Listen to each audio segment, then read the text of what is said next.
Hey, how's everybody doing? My name's LexCoop and I'm back. And I'm going to give you another Magic the Gathering 2013 Xbox 360 version. The reason is because the last video has been doing decent, so people are watching it, definitely. So that means that some people want to see some more. Plus the comments have been saying they like it, and even the people that don't understand completely at all how to play it.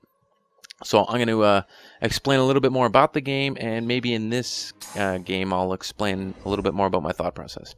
So I'm picking green. I'm using green versus green, and I have some trample cards. And so let's get a quick. I'm going to do a quick little run through again about how the game is played. You have land cards, which is your money.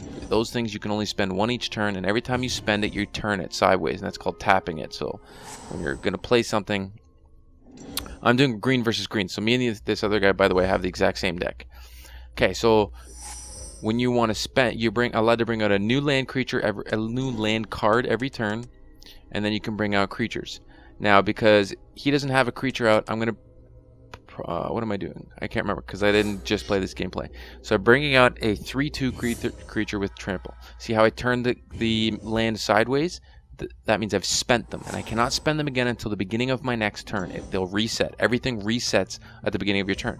So I brought out a 3/2 creature with trample. Now, in the last game, at the end of the episode, creature... Oh, I didn't read it fast enough. Anyways, creatures have... I mentioned that they have summoning sickness. So if you bring out a creature, it cannot attack until the following next turn. I think it's kind of it gives the opposing player the opportunity to react. So I just played the card that I just played allowed me to go through my deck and grab another land card and put it on play. Now what I'm doing right here is I was attacking him, so he's got to take the damage because he has no creatures to block it. So he took 3 damage. Now my creature has 3 damage and 2 health. So say it goes up against another creature that's a 2/2, like this one here. If they fought each other, both creatures would die. My 3 damage would be enough to kill his 2 health creature, and his 2 damage would be enough to kill my 2 health creature, because it's got the strength. It does 3 damage and it has 2 health. That's what that creature is. This next creature I just brought out is a 4/4, and I get to destroy target artifact, which is perfect because that guy just equipped the other artifact to his creature. There's creatures, and then there's equipments, enchantments, and enchantments and equipments. They go on. You can put them on top of creatures, and it boosts them up. It gives them extra abilities or does extra damage and stuff like that. So right now this guy is taking. He just took 1 damage. Now trample, 4/3 for 4. Target creature gets +5/+5 and gains trample to the end of turn. Okay, so what trample is basically if this is a perfect scenario. I dealt 3. My creature was dealing 3 damage. His creature that he blocked with last turn could only defend 2 of it. So that's so huge. Could only defend 2 of it. So 1 additional one gets through. Normally, when one battle creature versus another battle creature, they both. Why am I attacking? Are they both 4/5s, right? Mine must have been a 5/5. They must have been the same creature. I think they were. Anyways, I'm not really paying attention. So he brought out another creature, another card. That goes into your, lets you go through your library and grab another land. There's 2 good reasons for that. 1, 3/3 hexproof. So that hexproof I explained last game. So that cannot be targeted by a spell. So there's creature spells and sorcery spells, and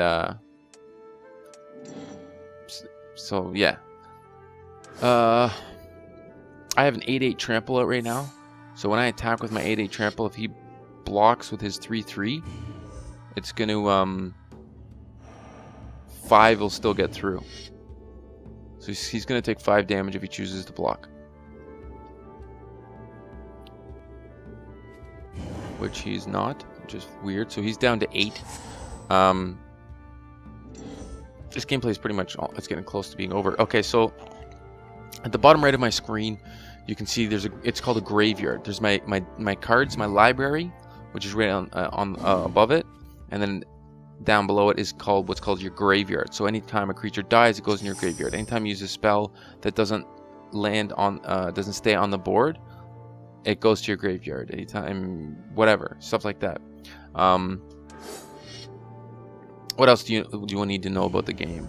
So you guys know what trample is. You know what haste is. I mentioned that in my last gameplay. Haste makes it so that the creatures don't have summoning sickness, so that you can attack with them right away when you bring them out.